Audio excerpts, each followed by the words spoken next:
Hello दोस्तों, एक बार फिर स्वागत है आपका इस चैनल पर। और मैं हूं वरुण। हम बात कर रहे हैं इतिहास की। इतिहास में देखो यार, हमने बहुत सारी बात कर ली दक्षिण भारतीय प्राचीन काल में क्या हुआ कि दक्षिण भारत में भी तो कुछ इतिहास चल रहा होगा ना।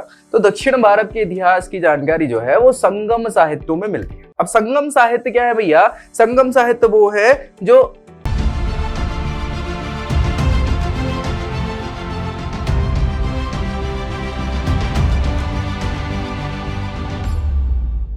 संगमें हुई हैं। संगम मतलब मीटिंग्स होती हैं, समितियां, जो उस समय की विद्वानों की जो समागम हो रहा था ना, उसको संगम कहते हैं। दक्षिण भारतीय जो संगम हुआ है विद्वानों का, उसमें ग्रंथों की रचना हुई है और उन ग्रंथों की रचना में जो जानकारी मिलती है उसको बोलते हैं संगम साहित्य। ठीक है। सो संगम साहित्य के लिए संगमें जो हुई हैं, यानी बैठकें जो हुई हैं विद्वानों की, वो हुई हैं 3। अब कैसे हुई, क्या हुआ, वो सारी जानकारी जो है वो हम इस वीडियो में डिस्कस करने वाले हैं ना। क्या बात करने वाले? संगम साहित्य की।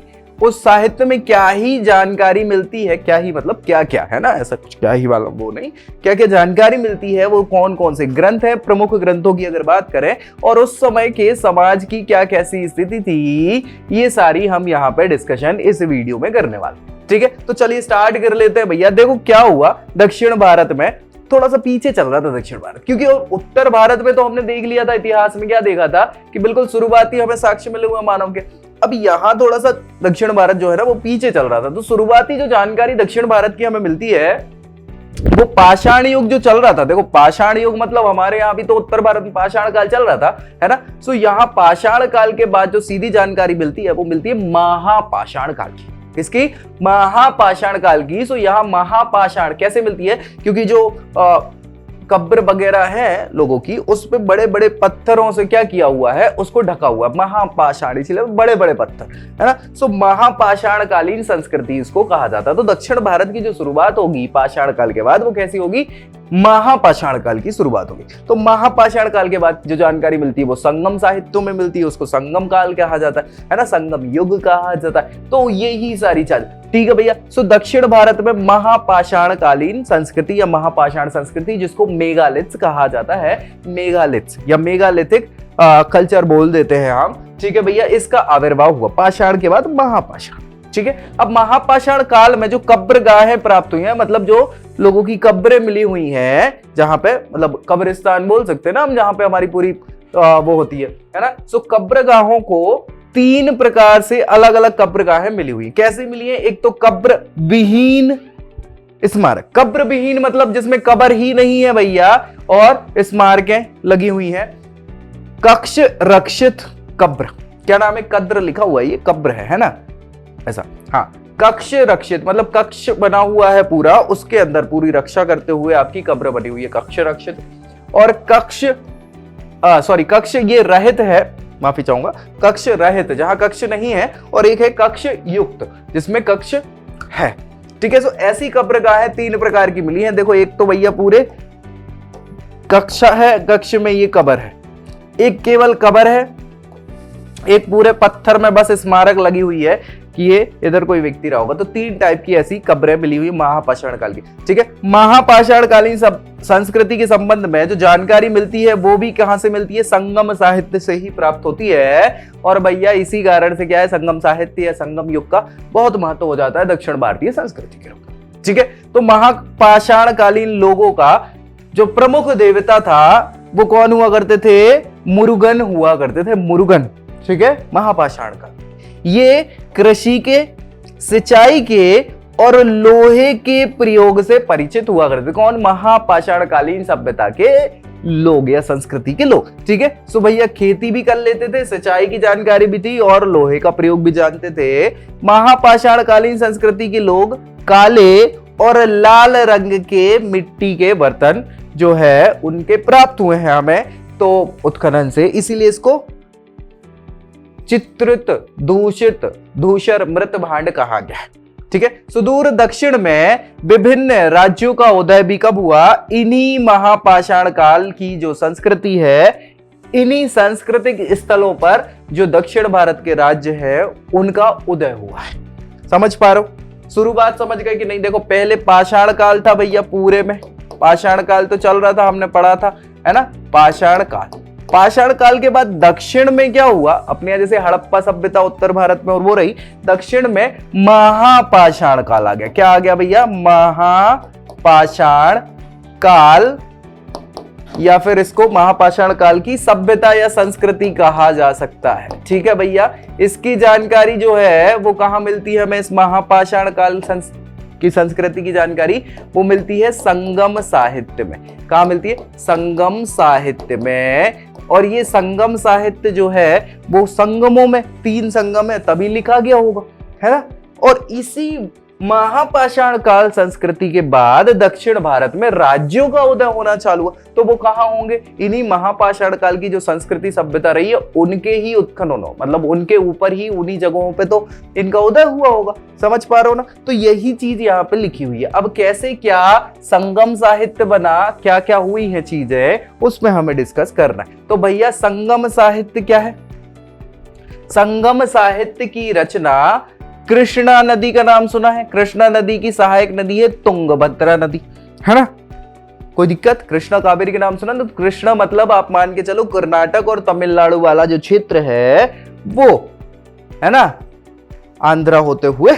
ठीक है, सो कृष्णा और उसकी सहायक नदी तुंगभद्रा, इन नदियों का जो दक्षिणी प्रदेश है, मतलब इस कृष्णा नदी और तुंगभद्रा के दक्षिण वाला जो क्षेत्र है उसको क्या बोला गया है, तमिल प्रदेश बोला गया है। क्या बोला गया है, तमिलकम मतलब तमिल प्रदेश। ठीक है, सो इसी तमिल प्रदेश में पहली से तृतीय शताब्दी मतलब 100 से 250 ईस्वी, 250 ईस्वी के मध्य क्या हुई है, इन साहित्य की रचना मानी जाती है। अब इतनी पुरानी रचनाएं हैं भैया कि कुछ तो गायब हो गई है ना। सो पहले दूसरे संगम के साहित्य हमें मुश्किल है मिले हैं, तीसरे संगम जो हुआ था उसके साहित्य हमें मिले हुए कुछ कुछ मात्रा में, छिन्न भिन्न अवस्था में, और या फिर किन्हीं दूसरे साहित्यों में जो उद्ग्रट उनके कुछ अंग है, कुछ तथ्य हैं, वो ऐसे मिले हुए हैं। ठीक है, तो वही है, संगम विद्वानों की एक सभा या मंडली हुआ करती थी। मैंने बताया आपको कि संगम का मतलब विद्वान लोगों की सभा लग रही थी, मंडली लग रही थी, तो वो मंडली या सभा हुआ करती थी जिसको कोई राजकीय संरक्षण प्राप्त हुआ करता था। राजकीय मतलब कोई राजा महाराज। देखो यार, हमने पहले भी बौद्ध संगीति, जैन संगीति देखी है ना, जिसमें कोई ना कोई राजा क्या कर रहा था, उसको संरक्षण प्रदान कर रहा था। ऐसी दक्षिण भारत में जो सभाएं हुई हैं, है ना, जो संगीतियां हुई हैं, उसको क्या बोला, संगम बोला है। और संगम 3 हुई है, उसको कोई ना कोई राजा संरक्षण दे रहा था। तो कोई ना कोई नहीं, सबसे ज्यादा जो संरक्षण दिया वो पांड्य राज्यों ने दिया है, पांड्य राजाओं। ठीक है भैया, कोई दिक्कत परेशानी। तमिल लेखक और कवियों की रचनाओं का जो संग्रह है एवं श्रेणीबद्धता का जो कार्य है वो संगम के द्वारा ही हुआ है। मतलब जो तमिल साहित्य है पूरा साउथ इंडिया का, दक्षिण भारत का, वो साहित्य बना कब है, इसी संगम काल में बना हुआ है, संगमों में बना हुआ है। ठीक है, और तमिल भाषा या बाकी की भाषाएं जो है संस्कृत से ही निकली हुई है, लगभग उनकी सेम ही है ना, संस्कृत से ही ओरिजिन हुआ है बाकी की लैंग्वेज का। ठीक है, तो वही है, अतः संगम साहित्य ये कहलाते हैं, है ना। इन्हीं संगमों के कारण ये साहित्य की रचना हुई है, तो संगम साहित्य कहलाएंगे। कितनी अच्छी बात कह दी। तमिल भाषा का अत्यधिक पुराना जो स्वरूप है वो ही संगम साहित्य का माना जाता है। मतलब तमिल भाषा यहाँ पर प्रचुरता में मिल रही है। उस समय देखो भैया, चेर, पांड, चोल, दक्षिण भारत में ये 3 ही साम्राज्य हुआ करते थे। राज्यों के योगदान से ही संगम साहित्य पल्लवित हुआ है। पल्लवित मतलब फला फूला है। ठीक है भाई, पांडवों नहीं, है ना, नहीं तो आप पांडव पे पहुंच जाओ। पांड्यों की बात चल रही है। पांड्यों के संरक्षण में उनकी राजधानी उस समय मदुरई हुआ करती थी। मदुरई आपको पता ही होगा, है ना। सो मदुरई में संगम का गठन हुआ था, ये सभा का गठन हुआ था पांड्य राजाओं के संरक्षण में, उनकी राजधानी मदुरई। ठीक है भाई, विभिन्न स्रोत मतलब अलग अलग स्रोतों से कवियों के 3 संगमों का, कितने संगमों का, 3 संगमों का उल्लेख मिलता है। अलग अलग जो ये साहित्य मिले हैं तो उसमें जानकारी जो है वो 3 संगमों की, समागमों की या फिर सभाओं की मिलती है। सो 3 संगम हुए हैं। पहला संगम जो है वो सबसे पुराना संगम है। पहला संगम मदुरई में हुआ है, वो तो सबको पता ही है। मदुरई में पांड्यों के प्रतिनिधित्व और संरक्षण में यह संपन्न हुआ है।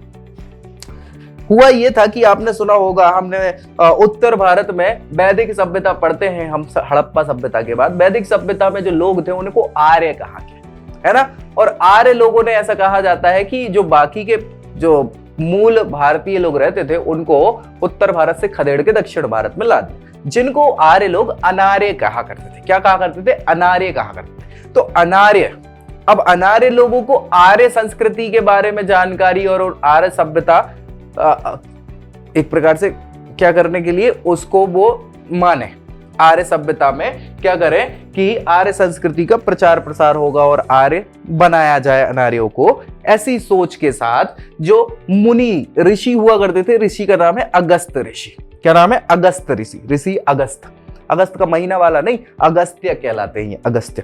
ठीक है। सो अगस्त ऋषि ने क्या करा, आर्य संस्कृति के प्रचार को कहां पे प्रचार प्रसार करना है? दक्षिण भारत में, जहां आर्य लोग नहीं रहते, वो वहां आए। कहां? दक्षिण भारत में। और इन्होंने ही पहली संगम का क्या करा? गठन करा और अध्यक्षता करी। इस संगम को ऐसा कहा जाता है कि 4400 वर्षों तक, कितने? 4400 वर्षों तक पहला संगम चलता रहा। ऐसा लिखा हुआ है भैया तमिल शास्त्रों में या साहित्यों में।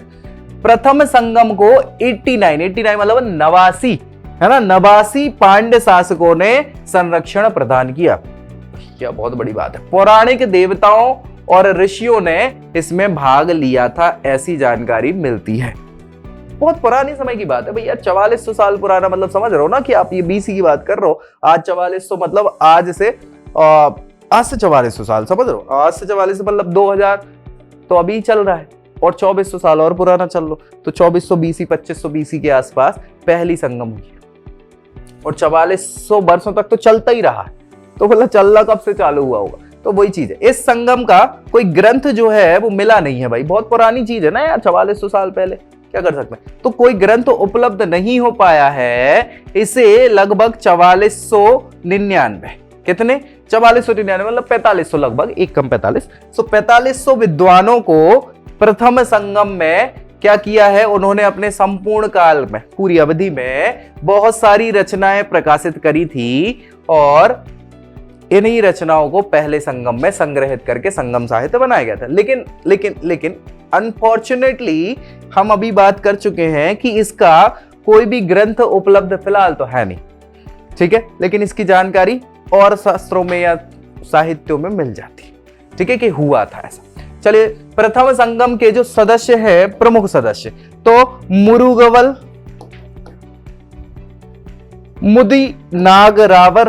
मुदिनागरावर और तिरुपुरमेरिथ। क्या नाम है? तिरुपुरमेरिथ। ये प्रमुख सदस्य थे, विद्वानों के नाम है भैया ये। अब हुआ ये कि समुद्र में आ गई बाढ़, और समुद्र में बाढ़ आने से क्या हो गया कि मथुरा खत्म हो गया, मथुरा नहीं मदुरई, ठीक है, मदुरई समाप्त हो गया, जिससे प्रथम संगम का अंत हो गया, और साहित्य वगैरह जो बने थे वो भी उसी में बाढ़ में चले गए। तो कुछ मिला ही नहीं भाई, क्या ही कर सकते हैं। जो प्रमुख ग्रंथ इस पहले संगम में लिखे गए थे उनमें अक्कातियम प्रमुख ग्रंथ है, मुदुनर और परिपदल। क्या नाम है? परिपदल। तो अक्कातियम, परिपदल, ये दो बहुत इंपॉर्टेंट है। मुदुनर भी इंपॉर्टेंट है तीसरे नंबर पे, ठीक है, हालांकि इसको दूसरे नंबर पर लिखा हुआ, कोई ग्रंथ मिले नहीं है, बस इसकी जानकारी मिल जाती है आगे के संगमों के साहित्य में। द्वितीय संगम की अगर हम बात करें तो द्वितीय संगम भी पांड्य राजाओं के ही संरक्षण में। कहां पे? अलेवे, क्योंकि मदुरई तो डूब गया था, तो अलेवे या कपाटपुरम जगह का नाम है, वो भी पास में ही है, दोंडवरी मदुरई के पास में। तो कपाटपुरम में क्या हुआ, संपन्न हुआ द्वितीय संगम के अध्यक्ष अगस्त ऋषि, और इसके बाद शुरुआत में अगस्त ऋषि थे, उनके शिष्य दूसरे तुलक पियर। क्या नाम है? तुलक पियर, ये उनके शिष्य थे जो बाद में अध्यक्ष बनते हैं द्वितीय संगम के। ये संगम कितना? 3700 वर्षों तक चलता रहा भैया। वो पहला वाला चलता रहा 4400 वर्षों तक, दूसरा 3700 वर्षों तक। तो यार समझ पा रहे हो क्या ही है, 10,000 साल चल रहा, मतलब है ना। द्वितीय संगम चलता रहा जिसमें उसमें थे 3500, मतलब 4500, 4499 विद्वान थे। इसमें क्या है, 3700 विद्वान है। ठीक है, सो 3700 लेखकों या विद्वानों ने, कवियों ने अपनी रचनाओं को यहां पर प्रकाशित करने की अनुमति प्रदान की गई थी उन लोगों को। ठीक है, चलिए 59 पांड्य शासक, कितने, 59, 60 से कम, 59 पांड्य, उसमें 89 पांड्य शासक थे भैया, इसमें 59 पांड्य शासकों ने द्वितीय संगम को क्या किया, संरक्षण प्रदान किया था, जिसमें लगभग कितने, 49 विद्वान सम्मिलित हुए थे। बड़े बड़े विद्वान अलग से सम्मिलित हुए थे और इतने जो कवि या लेखक थे, कितने, 3700, उनको अपनी रचनाएं प्रकाशित करने के लिए अनुमति दी गई थी। द्वितीय संगम की प्रसिद्ध पुस्तक है तमिल व्याकरण ग्रंथ। तमिल व्याकरण ग्रंथ, जो तुलकपियर जो हुआ करते थे अध्यक्ष, उनकी ही रचना है, जिसको बोला गया है तुलकपियम। क्या नाम है, तुलकपियम। ये बहुत इंपॉर्टेंट है भाई साहब, अपने आप में पूछा जाता है कि तुलकपियम के रचयिता कौन है, तुलकपियर ही है ना, तुलकपियम कौन है, तुलकपियर। ठीक है, तो जिसे अगस्त ऋषि के शिष्य तुलकपियर ने ही लिखा था, यही एक पुस्तक उपलब्ध है वर्तमान में, बाकी तो बहुत सारी लिखी हुई थी रचनाएं। ठीक है, चलिए द्वितीय संगम के प्रमुख सदस्यों की अगर बात करें तो बेल्लोर काप्पियन और कुरुनगोलीमोसी। क्या, कुरुनगोलीमोसी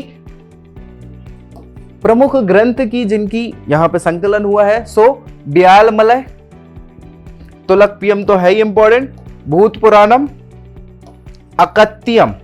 अकत्यम है ना, तुलकपियम के अकत्यम और महापुराणम। क्या नाम है, महापुराणम। तो ये प्रमुख ग्रंथ है, जिसमें अभी फिलहाल कौन ही बचा है, ये तुलकपियम। ठीक है, व्याकरण ग्रंथ है, तमिल व्याकरण ग्रंथ, ये याद रखना। चलिए तृतीय संगम की बात कर लेते जल्दी से। कपाटपुरम वही जहां द्वितीय, पहली मदुरई था, मदुरई भी समुद्र में विलीन हो गया, अब दूसरा कपाटपुरम जहां पर द्वितीय हुई थी, तो उसका भी जल में विलीन हो जाने के कारण तृतीय संगम का आयोजन कहां हुआ, उत्तरी मदुरई में हुआ। कहां हुआ, उत्तरी मदुरई में हुआ। पहला मदुरई वो जल में विलीन, दूसरा कपाटपुरम वो जल में विलीन, अब तृतीय कहां हो रही, उत्तरी मदुरई में हो रही है। ये कब तक चलती रही, 1850 वर्षों तक चलती रही भैया। पहली चली 4400, दूसरी चली 3700 और तीसरी चल रही है 1850। 18 दूनी 36, 37 आदि। ठीक है, तो इतने वर्षों तक चला, जिसमें कितने, 449 विद्वान। पहले में कितने थे, 4499। ठीक है, दूसरे में जो थे वो कितने विद्वान थे, 3700। और ये चली कितने वर्षों तक थी, 3700 वर्षों तक ही चली थी। ठीक है, सो 3700 विद्वान भी थे इसमें, लेखकों को क्या मिली थी, अपनी रचना प्रकाशित करने की। इसमें कितने हैं, 449 विद्वान। ठीक है, सो इनको अपनी कृतियां को प्रकाशित करने की अनुमति प्रदान की गई थी। चले तृतीय संगम की अध्यक्षता जो है वो किसने करी, नक्कीकर ने करी। क्या है, नक्कीकर। देखो पहली की अगस्त ऋषि ने करी थी, अगस्त्य ऋषि, फिर उनके शिष्य तुलकपियर और तीसरे हैं नक्कीकर। ठीक है, नक्कीकर। ठीक है, सो नक्कीकर अध्यक्षता प्रदान करे थे, जिसमें 49 पांड्य शासकों ने संरक्षण। पहले में कितने थे, पहले में 89 पांड्य शासकों ने संरक्षण दिया, दूसरे में 59 ने, तीसरे में 49 पांड्य शासकों ने संरक्षण प्रदान किया था। तृतीय संगम में 49 विद्वानों ने भाग लिया था। कितने, 49 विद्वान थे, इसमें 89 विद्वान थे और इसमें कुछ ज्यादा थे। ठीक है, तो भैया इधर 49 विद्वानों ने भाग लिया था। अब प्रमुख सदस्यों की अगर बात कर लें इसकी, तो कपिलय, पांड्य शासक उग्र, इनका नाम मिल जाता है, और इरेनार ये प्रमुख सदस्य हुआ करते थे। और रचनाएं की बात करें तो परिपदल, पदिलुटपतु और नेडुक्यांक, कुरुन्योक। ठीक है, नेडुक्यांक और कुरुन्योक ये प्रमुख रचनाएं हैं जो इस तीसरी संगम में होती है। पहली, द्वितीय और तृतीय, इन तीनों संगमों का उल्लेख इरेनार अग्गपोरुल, क्या नाम है, इरेनार अग्गपोरुल, ये ग्रंथ है भैया जिसमें इसकी जानकारी मिलती, किसकी, पहले दूसरे और तीसरे संगमों की। ये 8वीं शताब्दी में लिखा गया ग्रंथ है। क्या नाम है? इरेनार अग्गपोरुल। ठीक है भैया, इरेनार अग्गपोरुल ये जो ग्रंथ है इसके अनुसार तीनों संगमों की अवधि लगभग 9900, मतलब समझ पा रहे हो क्या कह रहा हूं? 9900 वर्ष। तो 100 वर्ष और चलती 10,000 हो जाते, है ना। तो भैया इतने वर्षों तक ये तीनों सभाएं संगम चलती रही। 197 पांड्य शासकों ने संरक्षण प्रदान किया। हमने बात करी ली थी ना, 89, 59 और 49। ठीक है, 9 3 27, 2 10 और 19, 197 हो गए। पांड्य शासकों ने संरक्षण प्रदान किया। तीनों संगमों में कितने विद्वान आ गए? 8,598 भैया, 4400, 3700 और 449। तो 9 4 4 4 8 7 15 5 1 8 8 5 4 9 8 5 9 8, तो उधर थोड़ा कम ज्यादा हो गया होगा। ठीक है, इन्होंने अपनी साहित्यिक रचनाएं प्रकाशित करी थी। संगम साहित्य के अनुसार 473 विद्वानों की विभिन्न रचनाएं 2289 संख्या में उपलब्ध है। ठीक है, जिसमें क्या क्या है? संक्षिप्त कविताएं हैं, काव्य हैं, क्योंकि लेखक और कवि हुआ करते तो उन्होंने अपनी रचनाएं प्रस्तुत करी हैं। संगम साहित्य में 20,000 कवियों की कविताओं की पंक्तियां थी, जो 8 कविता संग्रहों में संकलित हुआ करती थी। जे पदिनेकिल कक्कू, क्या? पदिनेकिल कड़क्कू बोलते हैं, और पुत्तु पुत्तु, जिसको पदु पदु भी कहा जाता है, पुत्तु पुत्तु, है ना। ये 2 प्रमुख श्रेणियां हैं। पदिनेकिल कड़क्कू में गीत हैं कितने? 18 छोटे छोटे, और पुत्तु पुत्तु में 10 गीतों का संकलन माना जाता है। पुत्तु पुत्तु में जो रचनाएं हैं वो 10 हैं। कौन कौन सी? मलय पद्दुकम, मुल्ले पियातु, तिरुमुह कानुपदे, पेरुम पन्नुपदे, सिरुपानानुपदे, किरिंजानुपदे, पातु, है ना, कात्रुपदे, पत्तिन पले, पौरुन शत्रुपदे, मधुरे कांची। मधुरे कांची ये रचनाएं थी जिसमें कहां पे है? पत्तु पत्तु में ये लिखी गई थी। ये गीत कौन से थे? चोल, पांड और मुरुगन जो देवता हैं उनकी प्रशंसा में लिखे गए थे। इसके अलावा प्रेम विरह से संबंधित, ग्राम जीवन से संबंधित, और जो शासन प्रणाली है, विदेशी व्यापार है, इनसे संबंधित कथानक भी इन्हीं गीतों में सम्मिलित हुआ करते थे। मतलब आप मान के चलो कि पूरी संगम युग की जानकारी इन संगम साहित्यों में, इन गीतों कविताओं के माध्यम से ही मिल रही है। समझ पा रहे हो? तो इसीलिए बहुत इंपॉर्टेंट है। अब भैया ये जो पदिनेकिलक्कू ये जो ग्रंथ है, इसमें प्रेम, युद्ध नीति, चेर चोल जो शासक हुआ करते थे उनकी राजनीतिक संबंध, 18 लघु गीतों का संग्रह है। पदिनेकिलक्कू ये जो ग्रंथ है, जो उसमें रचनाएं हैं उल्लेखनीय, वो क्या क्या हैं? एक तो नल दियर, कुरल, कुरल बहुत इंपॉर्टेंट है, इत्रापयु, कर नारपथु और नन मणिकदेकु। ठीक है, संगम साहित्य जो है आख्यान और उपदेशात्मक 2 भागों में वर्णित है। आख्यान मतलब जिसमें जानकारी दी गई है, और उपदेशात्मक मतलब जिसमें उपदेश दिए गए हैं। इन 2 भागों में ये वर्णित है। सो भैया आख्यान वाला जो है उसको कहा जाता है मेलक नक्कू। क्या कहा जाता है? मेलक नक्कू, मेलक नक्कू। और उपदेशात्मक ये 18 प्रमुख ग्रंथ है मेलक नक्कू में, और उपदेशात्मक जो है उसको कहा जाता है किलक नक्कू। क्या? मेलक नक्कू, किलक नक्कू। ठीक है, सो उपदेशात्मक और आख्यानात्मक, आख्यानात्मक जो है 18 प्रमुख ग्रंथ हैं जिनको सम्मिलित रूप से क्या कहा जाता है? मेलक नक्कू, और उपदेशात्मक को किलक नक्कू। याद रखना, ये पूछा जाता है इसलिए बता रहा हूं। संगम साहित्य का बृहद रूप जो है 8 खंड, एतु तोके जिसमें 200 कवियों की 2282 कविताएं हैं। एतु तोके में जो रचनाएं आती हैं वो निम्न है, कौन कौन सी? पदिरुपत्तु, करुंदिगई, इंगरुंगरु, नरिणई, आहरानरु, कलित्तोगई, परिपादल और पुरनानरु। ठीक है, ये उनकी विभिन्न रचनाएं हैं। 8 ग्रंथों में तमिल प्रदेश की पूरी भौगोलिक विशेषताएं, श्रृंगारिक, प्रेममयी, राजनीतिक और सांस्कृतिक पहलुओं को समाहित किया गया है। तो आप कहोगे सर ये नाम तो ऐसे हैं, क्या करें, लेकिन ये तमिल भाषा के हैं ना, इसलिए आपको समझ नहीं आ रहे हैं, आपको अजीब से लग रहे हैं। दक्षिण भारत की लैंग्वेज ऐसी है, लेकिन इसमें पूरी जानकारी, चाहे उस समय के पांड्य शासक रहे हों, ऐसा पांड्य बोलते हैं, पांड्य है ना, पांड्य, चाहे चेर साम्राज्य रहा हो और शुरुआती चोल साम्राज्य रहा हो। इस समय तो पांड्य सबसे शक्तिशाली ही हुआ करते थे, चेर चोल तो कम थे। तो हम इन सब की बातें करेंगे जो जानकारी यहाँ पे मिलती है ना, एक एक करके। तमिल महाकाव्यों की अगर बात करें तो शिल्पादिकरम और मणिमेखले, ये बहुत इंपॉर्टेंट है अपने आप में। सीधे सीधे क्वेश्चन डायरेक्टली पूछे जाते हैं कि तमिल शास्त्र जो है या साहित्य है उसमें जो महाकाव्य हैं कौन कौन से हैं, तो शिल्पादिकरम और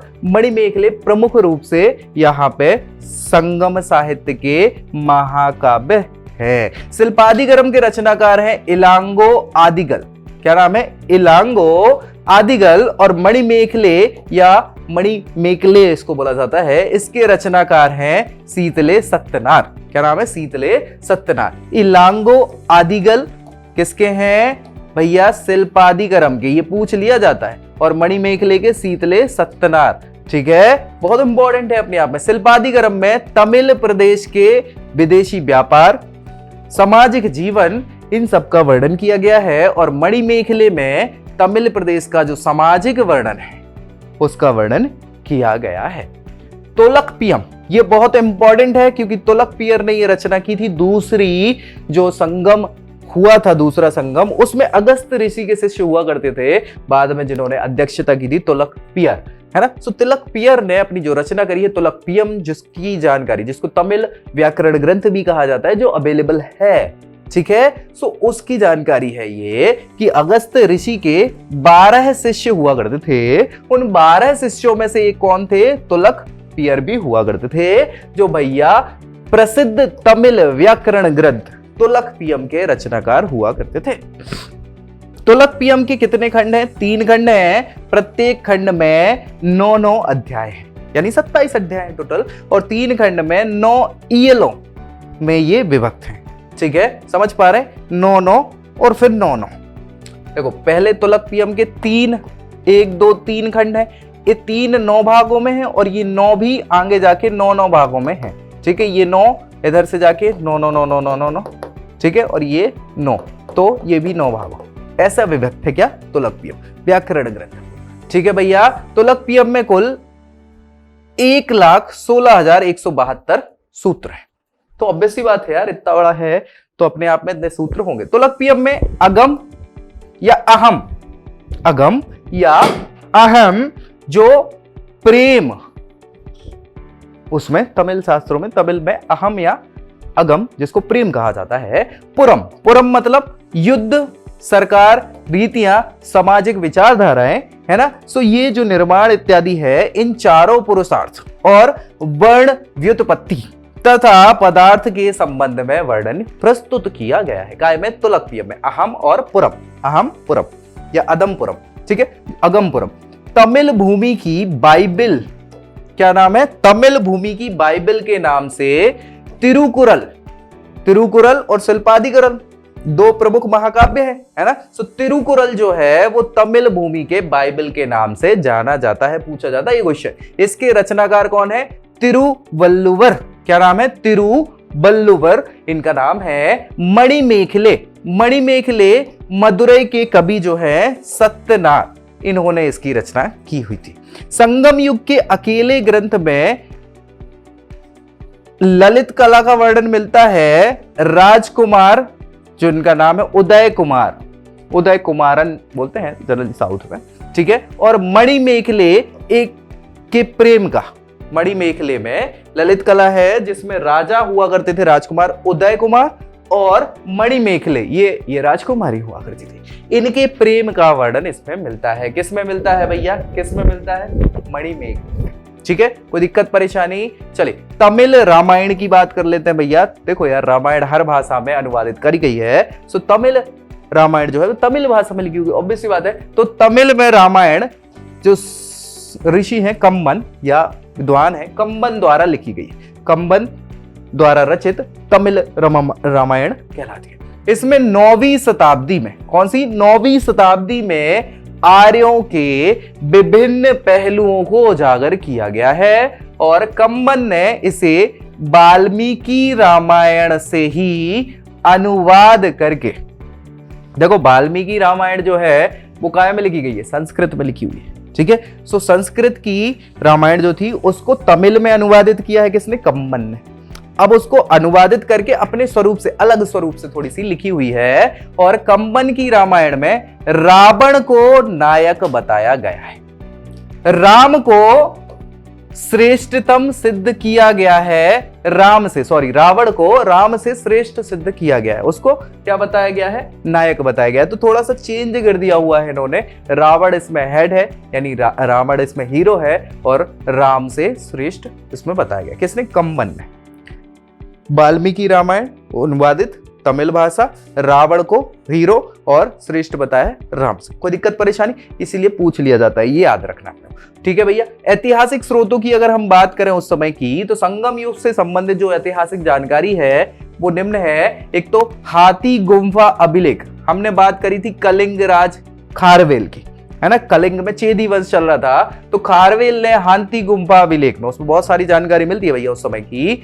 अशोक का द्वितीय और तृतीय अभिलेख, इसके अलावा संगम साहित्य ही हैं जो इस समय की ऐतिहासिक जानकारी हमें प्रदान करते हैं। कोई दिक्कत परेशानी किसी को भी? मुझे लगता है सारी चीजें बहुत अच्छे से डिस्कस हो गई हैं और अब कुछ बचता है नहीं, तो इसी के साथ मैं आपसे कहूंगा धन्यवाद। नेक्स्ट वीडियो में हम बात करेंगे किसकी? संगम युग में जो राज्य हुए हैं ना, चेर चोल पांड्य इत्यादि, उन पे हम डिस्कस करेंगे एक एक करके। तो मिलते हैं नेक्स्ट वीडियो में, तब तक के लिए जय हिंद।